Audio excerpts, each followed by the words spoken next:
ಇನ್ನು ಬೆಂಗಳೂರು ಕರಗಕ್ಕೆ ಹಣದ ಅಭಾವ ಅನ್ನುವ ಆರೋಪ.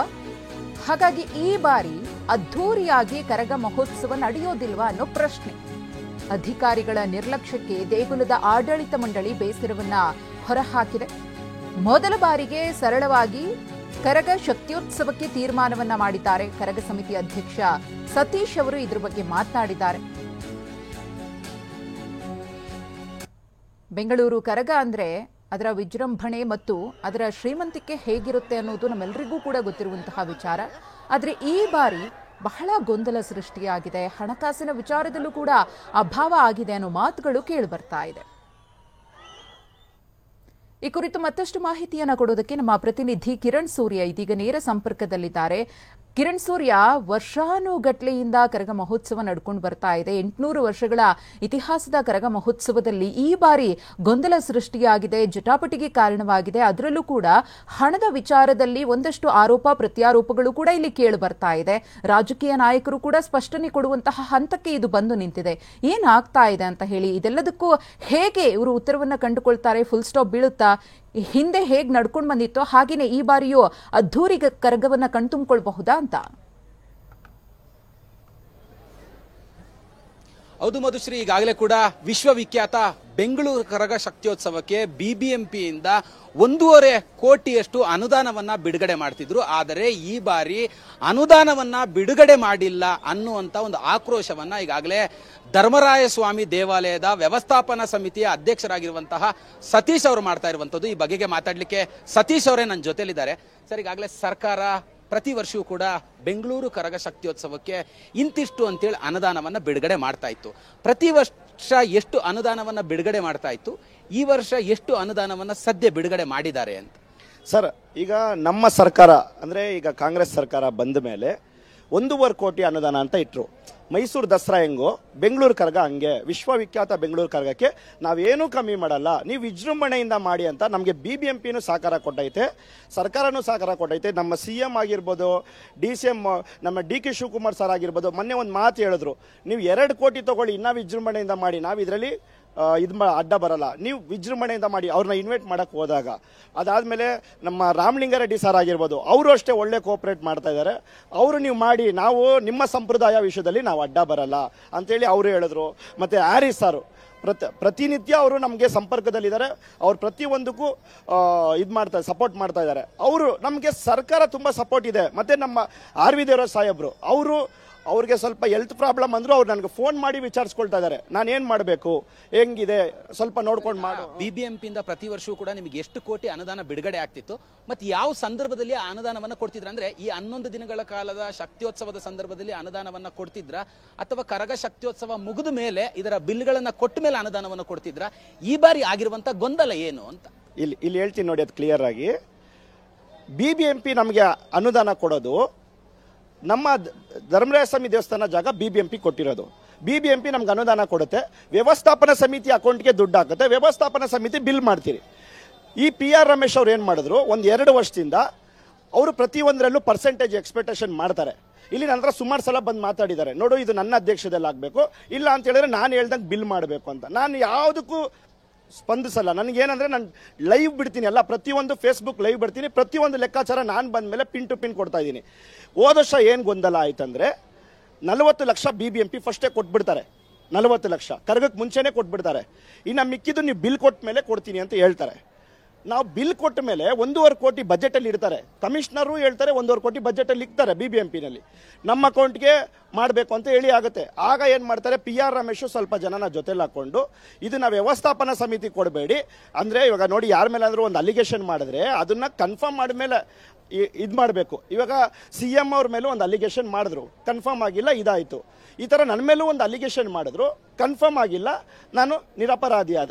PR ರಮೇಶ್ ಅವರು ನಿಮ್ಮ ಆರೋಪಕ್ಕೆ ಸಂಬಂಧಪಟ್ಟಂತೆ ಮಾತಾಡಿದಂಥ ಸಂದರ್ಭದಲ್ಲಿ ನಿನ್ನೆಯೇ ರಾಜ್ಯ ಸರ್ಕಾರ 40 ಲಕ್ಷ ರೂಪಾಯಿ ಹಣವನ್ನ ಬಿಡುಗಡೆ ಮಾಡಿದೆ ಅಂತ.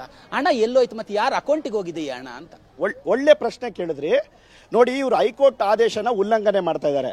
ಹೈಕೋರ್ಟ್ ಆದೇಶ ಏನು ಹೇಳಿದೆ ಅಂತ ಹೇಳಿದ್ರೆ, ವ್ಯವಸ್ಥಾಪನಾ ಸಮಿತಿ ಮಾಡಿ ಮತ್ತೆ ಇಒನ ಮಾತ್ರ ಇವರು ಒಂದು 6 ಜನ ಒಂದು ಕಮಿಟಿ ಮಾಡ್ಕೊಳ್ತಾರೆ. ಇದು ಇವ್ರು ಏನಕ್ಕೆ ಪ್ರತಿ ವರ್ಷ ಇದು 2 ವರ್ಷದಿಂದ ಈಗ ಗೊಂದಲ ಆಗ್ತಾ ಇದೆ ಅಂದ್ರೆ, ವ್ಯವಸ್ಥಾಪನಾ ಸಮಿತಿ ಇದ್ರೆ ಯಾವುದೇ ಕಮಿಟಿ ಮಾಡಂಗಿಲ್ಲ.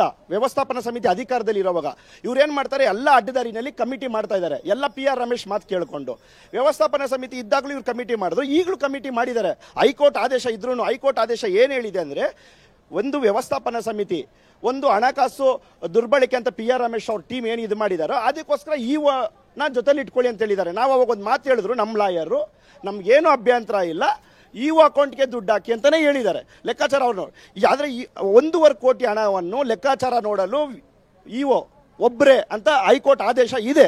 ಆದರೆ ಇವ್ರೇನು ಮಾಡ್ತಾರೆ, ಆಗ್ಲೂ 6 ಜನದ್ದು ಒಂದು ಕಮಿಟಿ ಮಾಡಿಕೊಂಡು DC ಅಕೌಂಟ್ಗೆ ದುಡ್ಡು ಹಾಕಬೇಕು ಅಂತಾರೆ 40 ಲಕ್ಷನ.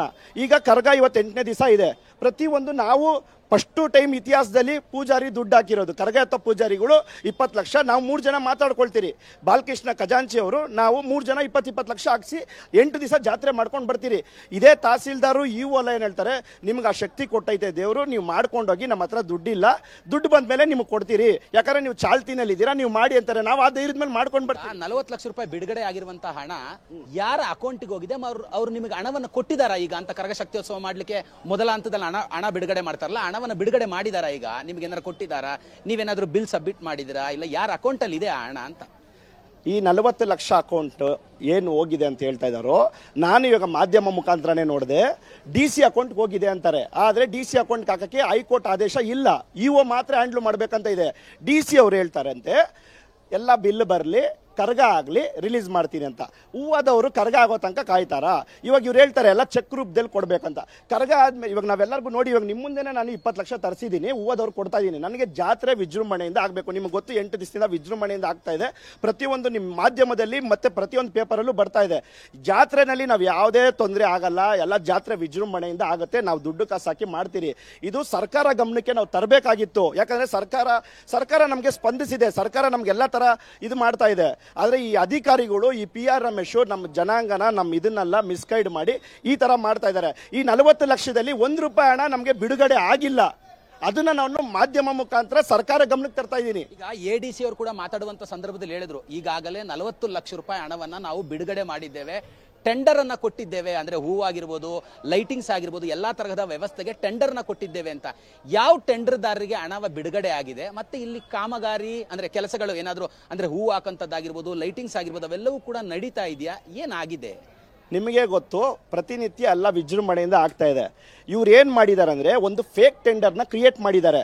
ಅವ್ರನ್ನ ಕೇಳಿದೆ, ನಿನ್ನೆ ಹೇಳಿದ್ರು, ನೋಡಪ್ಪ ಇವರು ನಿನಗೆ ಟೆಂಡರು, ಸುಮ್ಮನೆ ಇವ್ರು ನಾಮಕವಾಸಿಗಿರ್ತಾರೆ, ನೀನು ಯಾರ್ಯಾರಿಗೆ ಕೊಟ್ಟಿದ್ಯೋ ಆ ಲೆಕ್ಕಾಚಾರ ಇವ್ರ ಅಕೌಂಟ್ಗೆ ಕೊಟ್ಟರೆ ಇವ್ರ ಅಕೌಂಟಿಂದ ದುಡ್ಡು ಬರುತ್ತೆ. ನಾನು ಹೇಳಿದೆ, ನಾವು ಎಲ್ಲ ಇಲ್ಲಿ ಮಾಡ್ತಾ ಇರೋದೆಲ್ಲ ಬೇರೆಯವರು, ನೀವೀಗ ಯಾರಿಗೋ ಟೆಂಡರ್ ಕೊಟ್ಟಿದ್ದೀನಿ ಅಂತ ಇದ್ದೀರಾ ಅಂದ್ರೆ ಇದು ಫೇಕ್ ಟೆಂಡರು, ಅದ್ರ ಬಗ್ಗೆ ತಲೆ ಕೆಡಿಸ್ಕೋಬೇಡಿ, ಇದು ಫೇಕ್ ಟೆಂಡರ್ ಅಂತ ADC ಅವರೇ ಹೇಳ್ತಾರೆ. ಆಮೇಲೆ ನೀವೇನು ಇಲ್ಲ, ನಾನು ಆ ತಾಯಿ ಮೇಲೆ ಆಣೆ ಮಾಡಿ ಹೇಳ್ತೀನಿ, ನೀವು ದುಡ್ಡು ಹಾಕಿ ಮಾಡಿ, ನಾವೆಲ್ಲ ಮಾಡ್ತೀರಿ, ನಿಮಗೆ ಸಪೋರ್ಟ್ ಆಗಿ ನಿಲ್ತೀರಿ, ನಮಗೆ ನಿಮ್ಮ ಸಂಪ್ರದಾಯಗಳು ಗೊತ್ತಿಲ್ಲ, ನಾವೇನು ದೇವಸ್ಥಾನ ಕಡೆನೂ ಬರಲ್ಲ ಅಂತ. ಒಬ್ರು ಇಲ್ಲಿ ದೇವಸ್ಥಾನ ಕಡೆ ಬರ್ತಾ ಇಲ್ಲ, ಏನಾಗ್ತಾ ಇದೆ ಅಂತಲೂ ಗೊತ್ತಿಲ್ಲ. ಈಗ ಏಕಾಏಕಿ ಹೇಳ್ತಾರೆ 40 ಲಕ್ಷ. ಆಗ ಯಾರ ಅಕೌಂಟ್ಗೆ ಹಾಕಿದ್ರು 40 ಲಕ್ಷ? ಎಲ್ಲಿ ಬಂದಿದೆ 40 ಲಕ್ಷ? ಇವಾಗ ನೋಡಿ, ಇವ್ರು ಕೊಡಬೇಕು. ನಾನು ಹೇಳಿದೆ, ಇವಾಗ ಇವ್ರು ಕೊಡಬೇಕು ಹೂವಾದವ್ರಿಗೆ. ಇವ್ರು ಹೇಳಿ, ಇವಾಗ ಸಂಜೆ ಭಾರಿ ವಿಜೃಂಭಣೆಯಿಂದ ಡೆಕೋರೇಷನ್ ಪ್ಲಾನ್ ಮಾಡಿದ್ರಿ, ಸಂಜೆ ಇವ್ರು ದುಡ್ಡು ಕೊಳ್ತಾ ಇದ್ದಾರೆ. ಇವ್ರು ಕೇಳಿದ್ರೆ ಅವ್ರು ಅಕೌಂಟ್ಗೆ ಹಾಕಬೇಕು, DC ಅವ್ರ ಅಕೌಂಟ್ ಇವತ್ತು ರಜಾ, ಇವತ್ತು 4 ದಿವಸ ಬ್ಯಾಂಕ್ ರಜಾ, ಮಂಗಳವಾರ ನೋಡ್ಕೊಳ್ಳೋಣ ಅಂತಾರೆ. ಅಂದ್ರೆ ಇವಿಷ್ಟು ಕೂಡ ಮಧುಶ್ರೀ ಧರ್ಮರಾಯ ಸ್ವಾಮಿ ದೇವಸ್ಥಾನದ ವ್ಯವಸ್ಥಾಪನಾ ಸಮಿತಿ ಅಧ್ಯಕ್ಷರಾಗಿರುವಂತಹ ಕರಗ ಸಮಿತಿ ಅಂದ್ರೆ ಏನು ಸತೀಶ್ ಅವರಿದ್ದಾರೆ, ಅವರು ಮಾಡ್ತಿರುವಂತಹ ಒಂದು ವ್ಯಕ್ತಪಡಿಸಿರುವಂತಹ ಒಂದು ಆಕ್ರೋಶ ಅಂತಾನೆ ಹೇಳ್ಬೋದು. ಧನ್ಯವಾದ ಕಿರಣ್, ತಮ್ಮೆಲ್ಲ ಮಾಹಿತಿಗಾಗಿ.